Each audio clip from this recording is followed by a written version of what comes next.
And my first quick point is to choose deliberately the size pen you use, how wide the nib is, regardless of what type of pen it is. And choose one which is going to be appropriate for the size of the drawing that you're doing, as well as the time that you have and the style that you want to draw it in.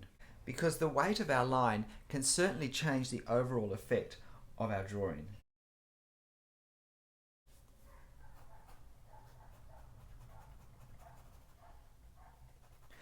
A 0.05 gives a very fine line, which can be helpful for very small detail, but that may be detail that we're not going to have time to draw in our quick sketch. A 0.1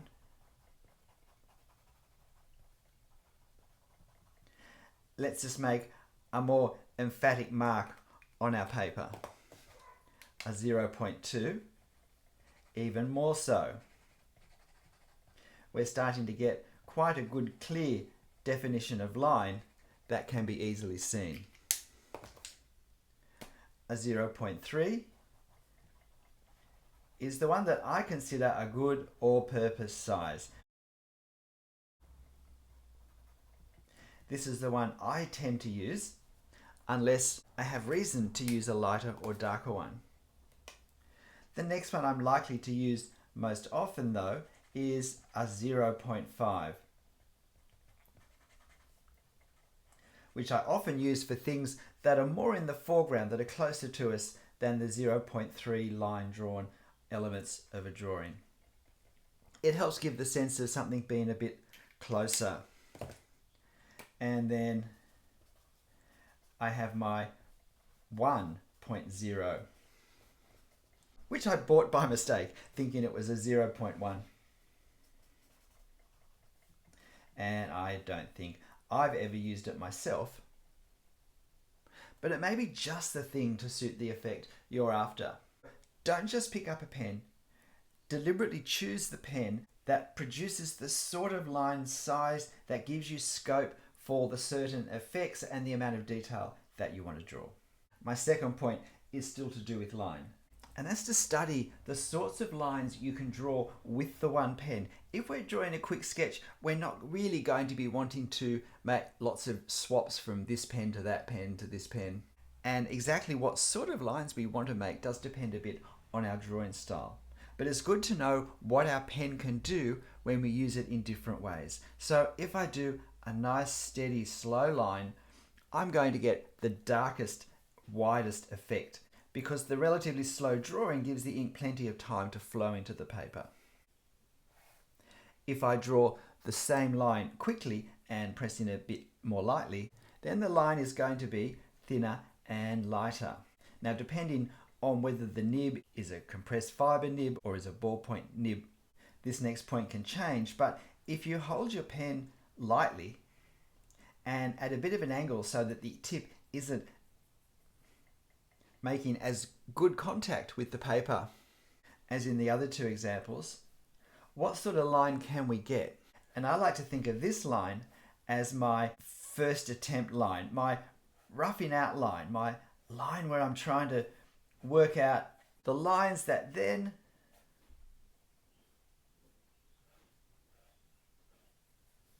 I might go over in a little more detail, a little more heavily.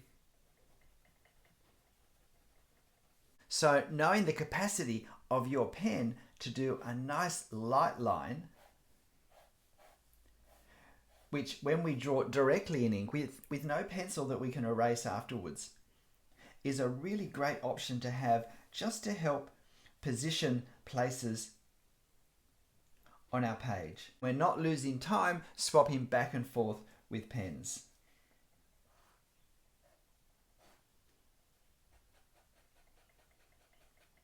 So we've got the type of nib our pen has. This ballpoint nib delivers a very strong continuous flow of ink, more so than the pressed fiber nib that I usually draw with. I find this a good choice for diagrams that I want to show up clearly on camera. There's the actual width of our nib, but then there's also the pressure with which we apply the nib onto the paper. There's the angle that we hold the nib onto the paper. and there's the speed with which we draw. And there is actually also the paper as well. Some types of paper allow the pen to move more rapidly and also absorb more ink than others. My third point is start with brisk light lines, whatever part of the building that you're drawing.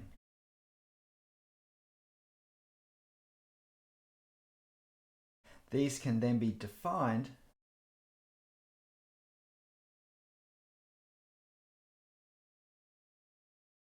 with heavier lines if you want. My fourth point is when we're doing a quick brisk sketch, we can have a focus on speed, but the one area where we don't want to compromise for speed is our looking carefully at our reference, whether it's a photo or whether we're looking up at something in front of us. And the important thing is to be looking to see where what we're drawing aligns with other parts of our reference, and particularly where things we've already drawn align with things we're about to draw. So for instance, when I was drawing this tower, I paid special attention to whether it lined up with this one and saw that in fact it didn't. It was a little bit lower.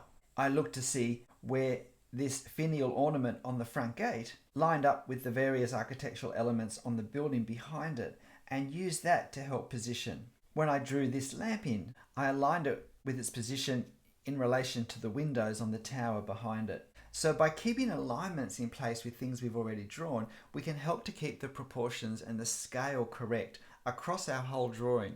So don't let the fact that our line work is going to be done relatively quickly stop us from looking just as carefully with just as much purpose at our reference. Point 5 is when we're drawing quickly, remember it's not just where we're wanting our line to go that's important, but where we want our line to stop. And when I was drawing this, I was doing this roof line, and you can see that I took it right through the space where the chimney needed to go. The need for speed and my enthusiasm for a nice straight long line just for a moment distracted me from also working out where this line needed to end, because I had already drawn this, so I knew that it didn't go a great deal past it. So this is where in a quick ink sketch, we're balancing between the desire to draw quickly and to have a certain liveliness to our line work, but also paying enough attention and having enough control over that line work so that we don't end up with distracting errors. Point 6 is to do with the weight of our lines when we draw. In the second point, we looked at how we can produce lines of various thickness even with the one pen. This point is to consider how we might use that variety of line for different effects. This is a drawing I did for a video on perspective, where I wanted the focus to be the perspective angles, but more particularly the foreshortening, the narrowing of the windows as they went further down the street. And so every line has been drawn in the same way with the same pen, in the same style of line work. But compare the difference between this row of buildings in a street and this row of buildings in a street, with the stronger sense of the buildings sliding back from view, with the sense of them getting further and further away, at the same time pushing this building closer to us at the front. And it's a combination of using a wider pen, slower, more deliberate lines, and showing greater detail, increasing the speed of the line work, and then reducing the detail that's shown, and then changing pens to narrower and narrower pens. And this, in some ways, imitates the effect in life, where objects become less distinct and able to be seen in less detail as they move further away. This was a very quick drawing where I've employed these same principles in my line work to help create a sense of closeness here, increasing distance, and then furthest distance. And I've also mimicked the effect of distance on tonal values as well to further emphasize distance. And while we can actually switch pens, as I have here, with a fast sketch, it's great to be able to vary the width of our line. And one thing I often see, which I think is very seldom helpful for a drawing, is a tendency to outline the entire main object of the building with a heavier outline. The fact that this might be the outline of the largest object in our scene does not in itself mean that we want to draw attention to its outline in that way.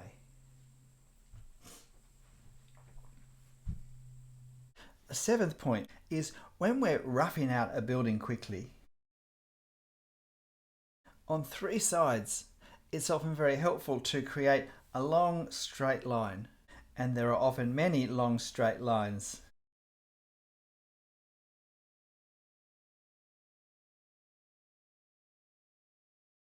That can be had at this point. But the one long straight line that it's best to avoid is this one.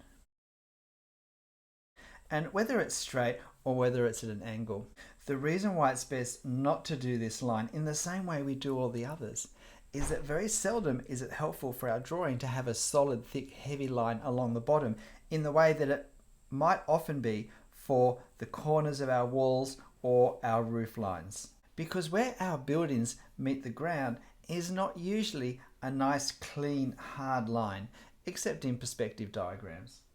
Even when the ground is flat, it can be very crowded.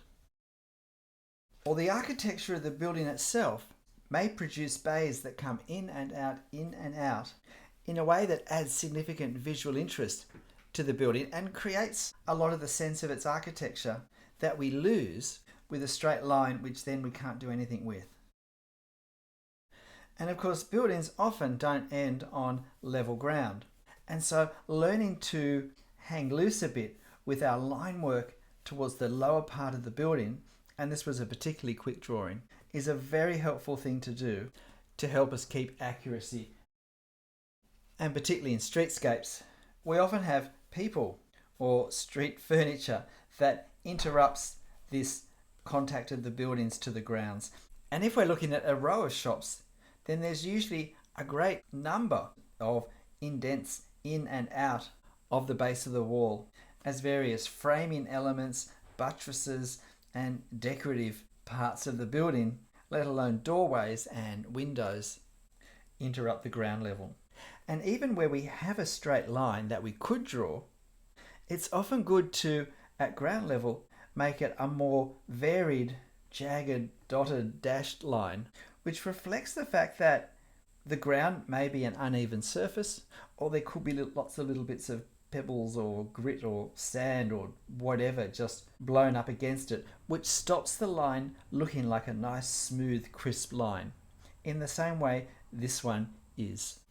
So for this reason, when I'm doing a freehand sketch or a freehand drawing, I like to find the horizontal line, which, if you like, is as far down as I will go before I start drawing the things that come in front of the building. It's as if, say, this line, this line, this line becomes my ground level line in my earlier part of the drawing. So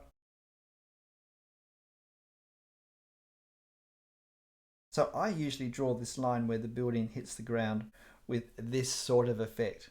The eighth point is, if we're going to have something where we try and squeeze a little bit of time in our quick sketch to pay particular attention to, it's on any lines that are to do with silhouettes. Because by definition, a silhouette is an object standing out against something else.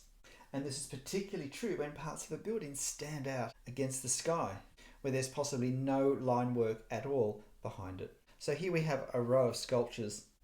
Architectural sculptures can often be a tricky subject anyway, but in this case I need to just spend a little bit more time to try and get them as reasonable as I can in something which is still an architectural sketch and not figure drawing. And I also want to try and make sure I line their heads up with whatever perspective angle is in that part of the drawing according to the angles that are lower or higher. Silhouettes are also extremely important to be thinking about when we do spires or towers, that we really want to keep them straight, and as much as possible we want to center the top of whatever structure crowns our spire on the center line, because these shapes attract attention and often they are visually the most interesting part of our drawing. So if people are going to be looking at it, we just want to take that extra half second to just position and double check before we do our lines. And when it comes to silhouette, we're not just talking of making sure a line is in the right place, but we're also considering the type of line we're drawing. And for foliage, I often like to use a very broken line for my silhouette because I want to reflect the fact that this is actually made of thousands, tens of thousands, hundreds of thousands, if not millions of tiny leaves, which I can't draw in exactness. So I need to suggest the effect of the leaves. And so by a line of very small broken dots and dashes, angled in all sorts of different directions, I'm giving some sort of indication of what's actually happening there. Because if I draw a heavy line around the outside of the tree, I'm giving it a hard edge form that it does not have. Here, I used lots of vertical lines that are relatively large compared to the tree because this is basically a shrub, and the leaves on this shrub, particularly when the branches are pointing up, have a vertical aspect. They tend to point up to the sky unless their branches are bent down. And so the direction I do my line work and how I do my line work is very important in creating a feel, and especially in the silhouette. It's not just foliage, of course. Sometimes there are just certain parts of the building because of the silhouette that stand out. And in this building, it was these rounded parts here. Unfortunately, I didn't get this one very well drawn at all. But fortunately, this being the closer one and being the one that we're seeing two sides of is visually more dominating. But an error in these is more obvious than an error somewhere else. And if we have another look at this drawing, the silhouette of the castle on the crag overlooking Edinburgh was always going to be a very important part.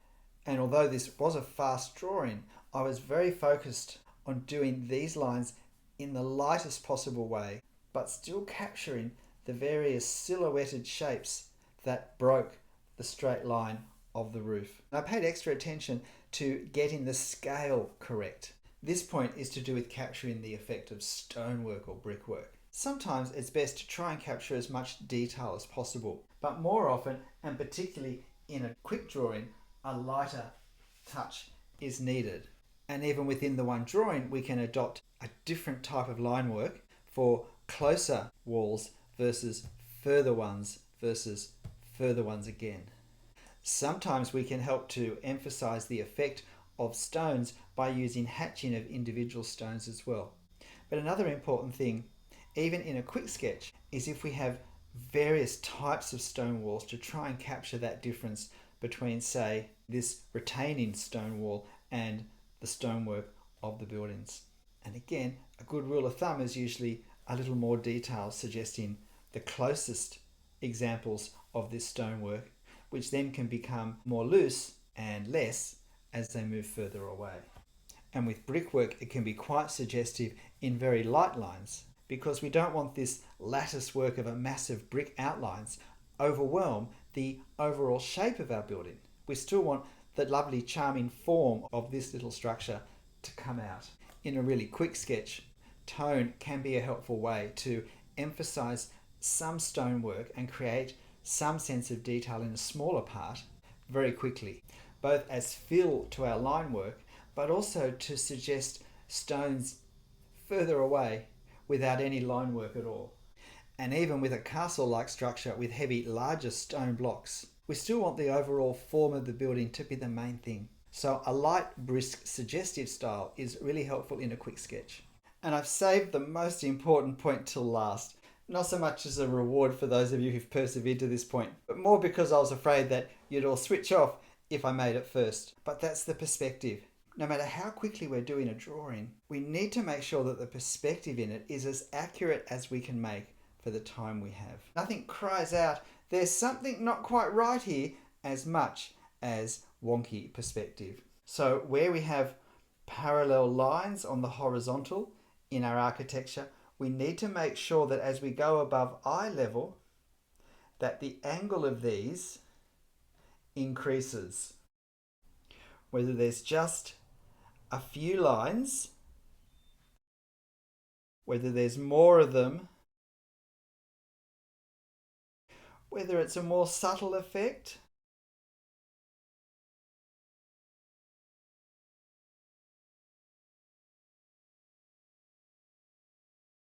or whether it's a more extreme effect.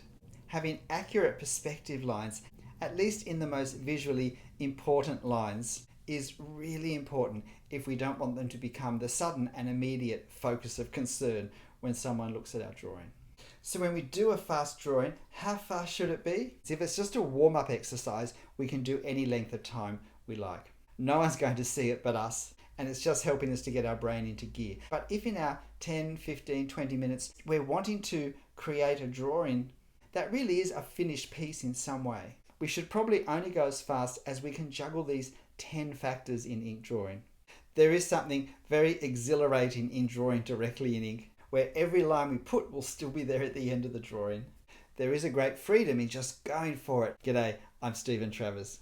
Whatever you're drawing though, whatever you're using to draw it, and however long it takes you to draw it, make sure you have fun. I'll see you next time. Bye.